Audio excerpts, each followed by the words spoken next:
Dear students, welcome to the lecture number 7।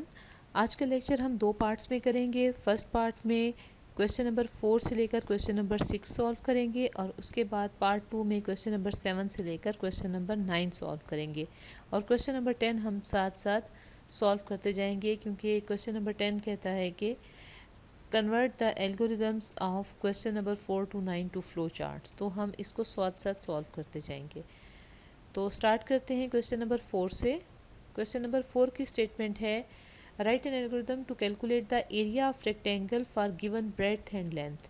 तो जैसा कि मैंने आपको बताया था कि हमारे पास ब्रेड्थ, हमने पहले स्टेप 1 स्टार्ट ले लिया और उसके बाद हमने कहा कि let breadth B is equal to 10 and length L is equal to 15। तो बी और एल को मैंने एज्यूम किया है। अब हमें एरिया का फार्मूला मालूम होना चाहिए। एरिया का फार्मूला क्या है कि ब्रेड को लेंथ से हम मल्टीप्लाई कर देंगे तो एरिया फाइंड आउट हो जाएगा। तो हमने नेक्स्ट स्टेप 2 में कर दिया find the area of rectangle. यहाँ पर आप कंप्यूट भी कह सकते हैं, कैलकुलेट भी कह सकते हैं, कोई भी कीवर्ड यूज़ कर सकते हैं। Area is equal to b into l और उसके बाद ये जो हमारे पास आंसर आ रहा है उसको हमने आउटपुट कर देना है और देन हम स्टॉप कर देंगे। इससे हमारा ये एल्गोरिदम यहाँ पर कंप्लीट हो जाता है। इसको इससे ज़्यादा एक्सप्लेन करने की ज़रूरत नहीं, लेकिन अगर आप लोग फील करते हैं कि यू नीड मोर एक्सप्लेनेशन तो आप कमेंट सेक्शन में मुझसे पूछें, तो फिर मैं इसको मज़ीद एलेबरेट कर दूँगी। लेकिन हमने जो चैप्टर के अंदर एल्गोरिदम्स थे वो इतनी डिटेल से किए हैं कि हमें एक्सरसाइज के एल्गोरिदम्स और फ्लो चार्ट्स को बहुत ज़्यादा डिटेल में जाने की ज़रूरत नहीं पेश आएगी। अब हम देख लेते हैं इसका फ़्लो चार्ट हमने ड्रा करना है। तो फ़्लो चार्ट में देखें कि सबसे पहले हमने क्या सीखा था कि हमें सबसे पहले स्टार्ट सिंबल जो है वो यूज़ करनी होती है। तो सबसे पहले हमने इसको स्टार्ट कर लेना है और स्टार्ट सिंबल के लिए हमारे पास इनपुट आउटपुट सिंबल मौजूद है। अब हमने यहाँ से देखना है कि इसमें हमारे पास क्या चीज़ें गिवन है। कुछ स्टूडेंट्स ने पूछा था, कुछ बच्चों ने मुझे ये सॉल्व करके भेजे हैं और उनका क्वेश्चन ये था कि हमें ये क्लियर नहीं हो रहा कि इनपुट किस में लेनी है और वैल्यूज़ एज्यूम किस में करनी है। तो ये चीज़ें भी हमें साथ साथ क्लियर हो जाएंगी। जिन चीज़ों में, जिन प्रॉब्लम्स में आपको इनपुट के लिए कुछ ना कुछ इन्फॉर्मेशन गिवन है तो उसमें आप डेफिनेटली इनपुट ही करेंगे। तो यहाँ पर हमने करना है इनपुट लेंथ एंड ब्रेड्थ। तो ब्रेड्थ के लिए हमने बी यूज़ कर लिया और लेंथ के लिए एल यूज़ कर लिया और डेफिनेटली हम इनपुट कर रहे हैं तो हमारे पास जो सिंबल आएगी वो इनपुट आउटपुट सिंबल आएगी। तो ये हमारे पास फर्स्ट स्टेप इसका हो गया। उसके बाद अब हमने नेक्स्ट स्टेप में क्या किया था, आप साथ साथ अपने एल्गोरिदम को जहन में रखेंगे। तो इनपुट लेने के बाद हमने एरिया कैलकुलेट किया था। तो एरिया कैलकुलेट करने के लिए हमारे पास क्या तरीका था, area is equal to b into l. तो अगर आप देखें तो ये किस तरह का स्टेप है, ये हमारे पास प्रोसेसिंग स्टेप है। तो इसमें डेफिनेटली फिर हम प्रोसेसिंग सिंबल यूज़ करेंगे और उसके बाद जो है हमारे पास एरिया की वैल्यू आ जाएगी। और फिर उसके बाद फ्लो चार्ट में हमने क्या किया था, एरिया को हमने जो हमारे पास वैल्यू आ गई थी उसको हमने आउटपुट कर दिया था। तो यहाँ पर हम लिखेंगे आउटपुट एरिया। तो इनपुट आउटपुट के लिए अब आपको पता है कि हम ये वाली सिंबल यूज़ करते हैं, वो सिंबल यूज़ करेंगे और उसके साथ ही हमारा जो डिज़ायर्ड टास्क था वो हमने परफॉर्म कर दिया है। उसके बाद हम अपने एल्गोरिदम को यहाँ पर स्टॉप कर देंगे और उसके लिए हम वही जो स्टार्ट स्टॉप सिंबल है उसको यूज़ करेंगे। इस तरह ये हमारा फ्लो चार्ट जो है to calculate the area of rectangle for given breadth and length ये कंप्लीट हो जाता है। नेक्स्ट क्वेश्चन पे मूव करते हैं। नेक्स्ट क्वेश्चन नंबर 5 में है, write an algorithm that inputs length and inches and calculates and print it in centimetres. ये मैंने आपको लास्ट लेक्चर में भी इसका फार्मूला बता दिया था और कुछ बच्चों ने ये मुझे इसी तरीके से सॉल्व करके भेज भी दिया है, लेकिन तकरीबन पूरी क्लास में से 10% स्टूडेंट्स ने ये मुझे काम सॉल्व करके भेजा है अभी। तो इस वीडियो को देखने के बाद, इस लेक्चर को अटेंड करने के बाद आप यकीनन 100% सब स्टूडेंट्स को समझ में आ जाएगा। अगर आप अपने पास करके रख चुके हैं काम तो आप इसको कंपेयर करेंगे और जो आपकी मिस्टेक्स होंगी आप उनको मिस्टेक्स को बिल्कुल ठीक करेंगे। करेक्शन के बाद आप मुझे काम सबमिट करवा देंगे। तो इसमें हम देखेंगे स्टेप नंबर 1 हमारे पास क्या है, स्टार्ट। और गिवन हमें इसमें क्या है, इनपुट्स का कीवर्ड भी यूज़ हुआ है और लेंथ इन इंचेस हमारे पास गिवन है। तो हमारे पास स्टेप 1 स्टार्ट में क्या होगा, late length in inches L. L हमने इसको कोई नाम एज्यूम कर लिया है, जैसे वेरिएबल नेम हम रखते हैं, तो हमने इसको एल से डिनोट किया है कि एल के अंदर 25 है। अब हमने इस वैल्यू को क्या करना है, मल्टीप्लाई करना है। मैंने आपको बताया था कि 1 इंच के अंदर 2.54 सेंटीमीटर होते हैं, तो हमने इसको कन्वर्ट कैसे करना है, convert the length into centimetres. C is equal to l into 2.54।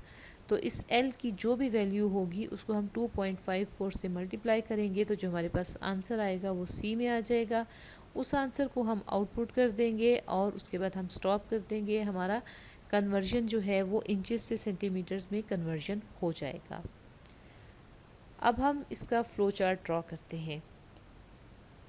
इसमें देखें कि सबसे पहले हमारे पास अगेन हम स्टार्ट सिंबल से ही यूज़ करते हैं। हम स्टार्ट सिंबल से ही स्टार्ट करते हैं और उसके बाद अगर हमें कुछ इनपुट गिवन है, इसमें हमें इनपुट जो है वो लेंथ की फॉर्म में गिवन है, तो हम यहाँ पर कहेंगे इनपुट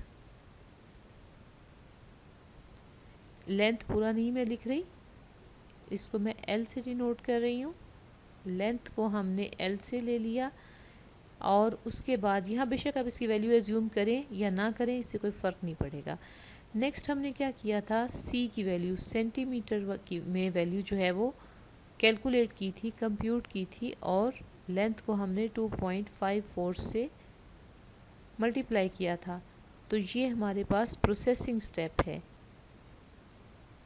हमने इस पर प्रोसेसिंग परफॉर्म की और उसके बाद हमारे पास वैल्यू जो थी, जो आंसर था वो सी में स्टोर होके आ गया, यानी हमारी जो इंचेस में हमने इनपुट लिया था वो सेंटीमीटर्स में कन्वर्ट होकर आ चुका है। तो अब हम उसको आउटपुट कर देंगे और उसके लिए हम यूज़ करेंगे आउटपुट सी और सिंबल हमारी इनपुट आउटपुट सिंबल आ जाएगी। डिज़ायर्ड टास्क हमारा जो है वो परफॉर्म हो चुका है और उसके बाद हम अपने फ़्लो चार्ट को यहाँ पर स्टॉप कर देंगे। तो इस तरह हमारा ये क्वेश्चन नंबर 5 का फ़्लो चार्ट भी कंप्लीट हो गया है। नेक्स्ट हम मूव करते हैं क्वेश्चन नंबर 6 पर। इसमें देखिए आपके पास क्या है, write an algorithm that inputs marks and prints it message pass और फेल।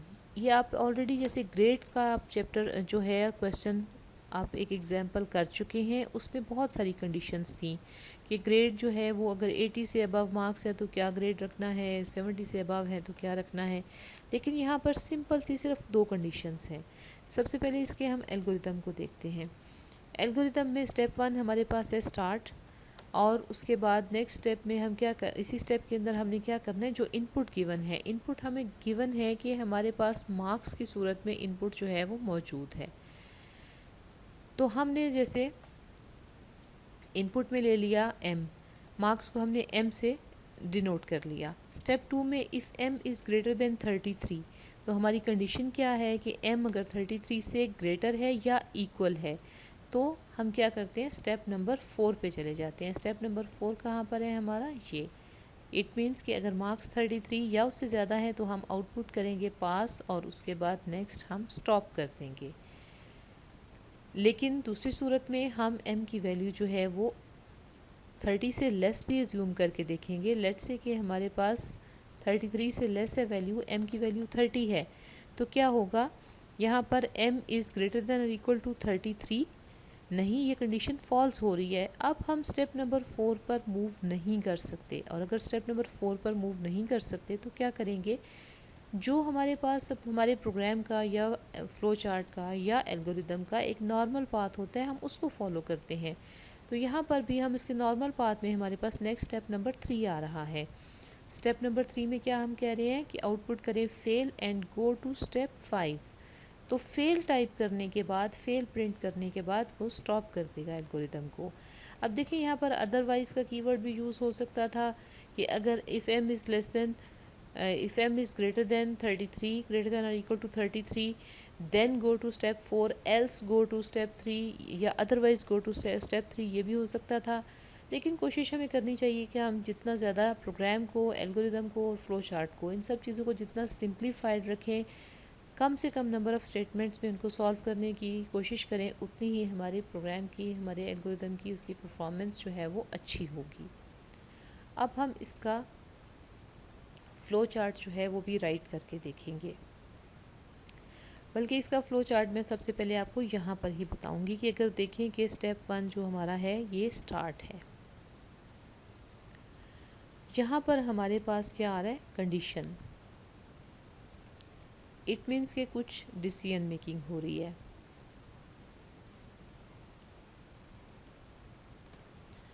और उसके बाद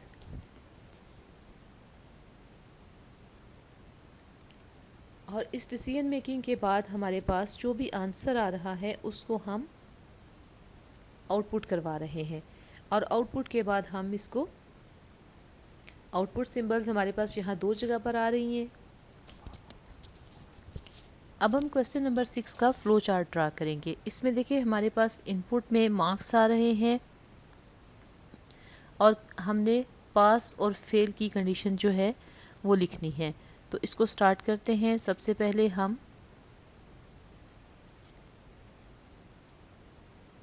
स्टार्ट सिंबल ड्रॉ करेंगे। उसके बाद हमारे पास क्या आ रहा है, इनपुट। इनपुट में हम क्या ले रहे हैं, मार्क्स। तो हम इनपुट करेंगे मार्क्स। लेट्स से कि मैं इसको m कह देती हूँ। इसको इनपुट आउटपुट सिंबल में हमने डाल दिया। नेक्स्ट अब हमने डिसीजन मेकिंग करनी है। डिसीजन मेकिंग हमारी किस तरह से होती है, डायमंड सिंबल हम यूज़ करते हैं। और कंडीशन हमारी क्या है कि if m is greater than और इक्वल टू 33। तो अगर ये हमारी कंडीशन इस तरह से ट्रू है तो उस सूरत में हमारा एक पाथ होगा यस की सूरत में, और नो की सूरत में हमारा कुछ और पाथ होगा। यस की सूरत में हमें क्या करना है, आउटपुट करना है पास।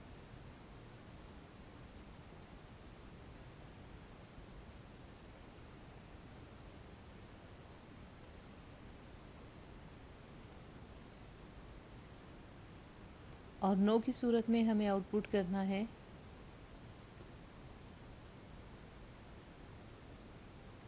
फेल। तो ये देखिए हमारे पास दोनों कंडीशन जो हैं उनके मुताबिक हमने, अगर m की वैल्यू ग्रेटर देन 33 है तो आउटपुट में पास हो जाएगा, और इसी तरह अगर ये कंडीशन फॉल्स होती है यानी लेस देन 33 हैं तो हमारे पास आंसर में हमारे पास हमने आउटपुट करवा दिया फेल। और अब हमने अपने एल्गोरिदम, इसको फ्लो चार्ट को हमने स्टॉप कर देना है। तो स्टॉप के लिए दोनों सूरतों में हमारे पास एक ही स्टॉप सिंबल को हम यूज़ करेंगे। जैसा कि हमने देखा है कि एक ही हमारे पास स्टार्ट और स्टॉप सिंबल होती है। तो वीडियो की लेंथ को शॉर्ट रखने के लिए मैं यहाँ पर इसको स्टॉप करूँगी, और अब रिमेनिंग क्वेश्चन जो हैं वो हम इसके नेक्स्ट वीडियो में देखेंगे। लेक्चर नंबर 7 पार्ट 2 में हम क्वेश्चन नंबर 7 देखेंगे। Thank you so much for watching the video. See you in the next video.